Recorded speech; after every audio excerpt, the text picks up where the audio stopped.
Lâu ngày không xài quên mẹ cái nắm con nút bấm bấm thì con bấm cái mẹ giờ không chán thấy mẹ. Đúng cái khùng kìa, lâu quá không sử dụng. Đây chỗ này nó đẹp quá nè.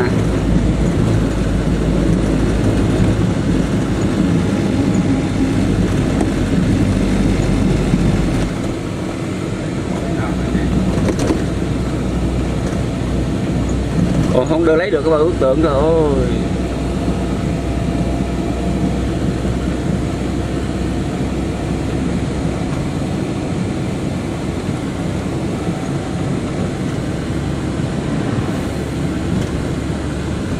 Near the seesaw now.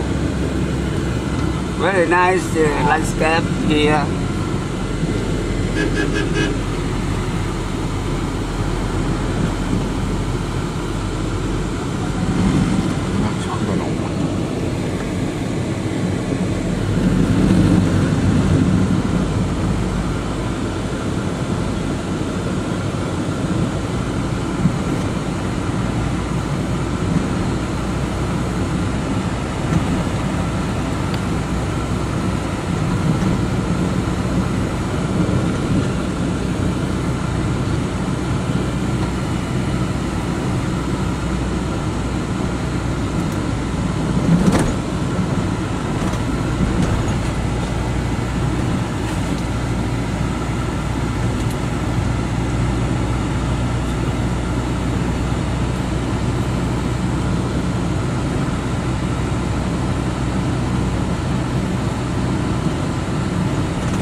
kiều.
Ôi cô quá trời cô.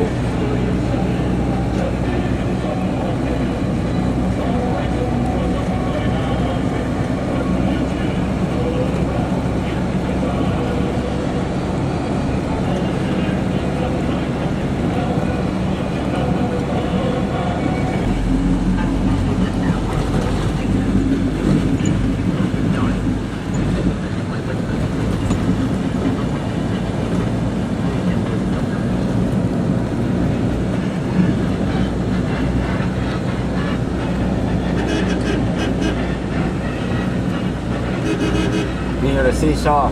Oh. Ghé uống cà phê Đông ơi.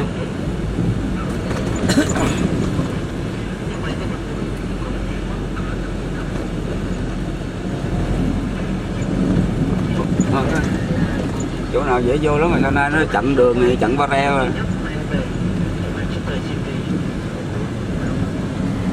Ghé ở đây nè. Coffee rác. Okay.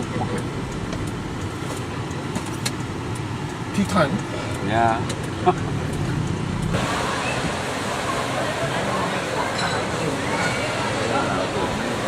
Hả?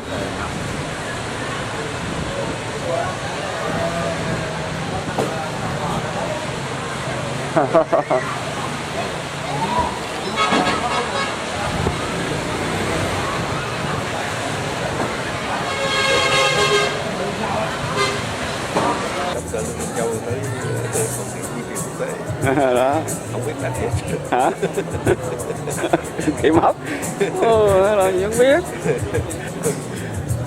Không biết ít biết gì, không biết gì, không biết ít chưa. Đây tôi bây giờ chỉ bấm mình. Bấm rồi, bấm rồi. Bị coi rồi đó. Smile rồi. Bạch Tiết rồi dòm đi rồi. Lên Châu rồi. Già quá trời đất rồi.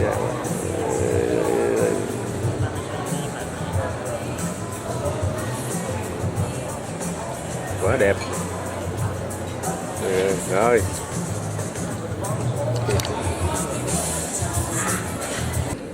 In a southern rust environment where I didn't have maybe last 2 years when I was developing those lines, I didn't have pressure for southern rust. What I know is maybe this year I have in the Corn Belt, you can see a situation of a hybrid which is suffering the drought condition compared to the irrigated condition, and another one which is really doing much better.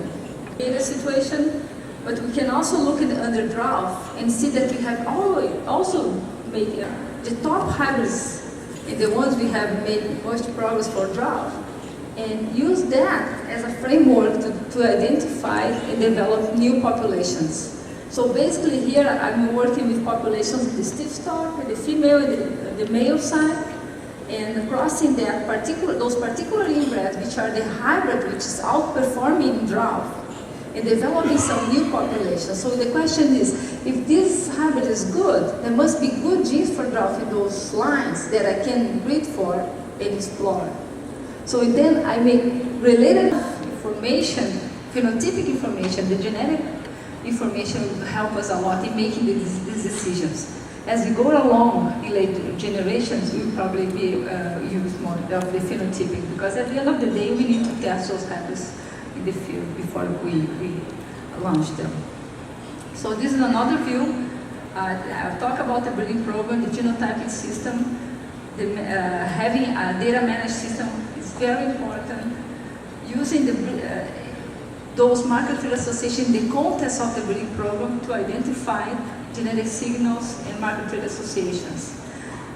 The breeders in the audience should not be scared. Breeding is becoming more complex. We have more data, more information too, but we make better decisions and we make more progress because of that. I think breeders should not be scared, because I think they will be the key players in this process. I envision that in maybe a few years, we're not going to be talking about conventional breeding and molecular breeding. I think there'll be breeding. You can call it the way you want, but there'll be breeding. We won't have this separation, because these are tools that will be part of our daily operation. Breeders will play this important role because they have the most knowledge about the germplasm. They know where the important traits are, where the important sources of resistance are. So they will be rust resistance and anti-quality. And secondly, I'm going to show a little bit about the plant material development of the Alemannia of the trait of interest. And finally, I'm going to show you the recent activity of our germ-wide switch discovery and a closely related culture, and some genetic analysis has been done, and you have detected a target chromosome region, and maybe you can do the positional cloning. But with cloning of the gene, maybe you can go straight to the development of the nearly isogenic line. And finally, once developed such a line, maybe you can combine you can pyramid the QTL. So this is already established, but please look at one particular point, so called linkage drugs. So we have to think about this point. But also, molecular marker can cope with this kind of problems. I'm going to show one typical demonstration of the cope with this kind of linkage drug. Here, the blast disease. This is the most serious disease in rice, and which very much affected the reduction of the rice production in the worldwide, and in Japan also. And in Japan, we have a brown rice, very strong, show a very strong resistance to the rice blast, and in the understanding of this kind of traits, durable resistance. So taking the two accession, one is brown rice in Japan and also irrigated rice. And here you can see the clear differences. And he performed QTL analysis and detected the whole QTL. And on chromosome 4, he detected the major QTL called the PI21. And this gene has a very large effect, so this could be a target of the positional cloning. He made a nearly isogenic line in the background of irrigated rice, introduction to the very small chromosomal region containing the PI21. And here you can see the phenotypic differences. So here is a brown rice, and here is the irrigated rice. And near isogenic line show much improved blast resistance. And also this kind of NYM showed constantly to the improved resistance to the Japanese blast fungus race. So that is PI21 confer, the non-race specific resistance to the blast. Okay, so I skipped a whole bunch of the effort of the positional clothing. Just I showed the sequence. He finally identified one particular gene. So this is a completely new class of the resistance gene, characterized by the protein-rich region and also heavy metal-associated domain. And actually, it is also very interesting in the susceptible allele is Này function, B21 and the này nó đâu cho mình resistance has a two deletion. And we have done isogenic line. Then here, actually, we observe the improved level of the resistance, but also associated with reduction of the eating quality. So this kind of association has often observed in the breeding history in Japan. So mention of the donor area here is showing the resistance, but without any PI21 from the donor is shown susceptible. So it is interesting to see the eating quality here. Okay, so and also producing normally. So this is a typical example for the solving the linkage drug by taking the information of the fine position of the QTLs. And actually this kind of effort can overcome the problems which the Japanese breeder. So you can see the only one chromosomal substitution provided us to the dramatically increase of the eating quality. It's not comparable with the koshihikari, but dramatically increase each trait. So we can traits, and actually now that recently we very much focus on the photosynthesis ability or other root morphology. So I don't have much time to explain in detail. And actually several posters presented in these conferences, and if you're interested in to see, please visit in this afternoon this poster. So I move on the next second topic, the plant material development. So I move on the final topic, the genome-wide SNP discovery among the closely related cultivar, and talking about the concept of the next generation thing. So first day of this conference, Dr. Susan McCoach has demonstrated clearly that collection, how do we collect the SNPs information and how do we use this kind of information. Here you can see the SNPs information here. We detected more than 60,000 SNP within the Nippon Valley koshihikari. It is enough number to do the marker selection, the pedigree of the Japanese cultivar. And it doesn't matter, Japanese, you cannot understand Japanese, but it doesn't matter. Just here is old cultivar or landless. And this is old improved variety, and this is a modern variety, old cultivar, and this is a modern cultivar. And blue color means koshihikari type, and yellow color is Nippon Valley. Just you can see here that so different type of the genetic constitution of that, and actually this haplotype is derived from this.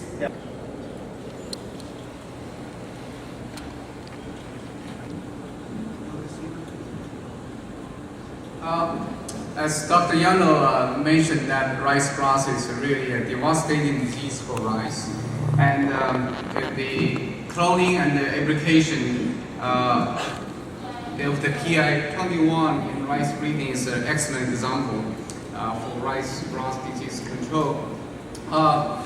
For some of you may not know the rice grass, the life cycle of the Micropothia oryzae, and the single spores of Micropothia landing on the leaf surface germinate and produce abrosorium, and also have abrosorium have the penetration go in Chansa in a super hybridized field and you can see it's almost totally a loss of the yield. And the farmers in that village sued the seed company for the loss of the harvest due to the highly susceptible of the heavy rice seed. So what our interest is to cases if the plants have no resistance, of course we have the empty bulb. So that's the really simple model, but after 40 years of research, and we have these molecular models for 13 grass-resistant genes have been cloned. And so this is the list here. So our lab has cloned 3 genes, PI2, PI9, PIZT, and also we are collaborating with Dr. Johnson John in Korea, and also Pam Ronald, we cloned the PI4.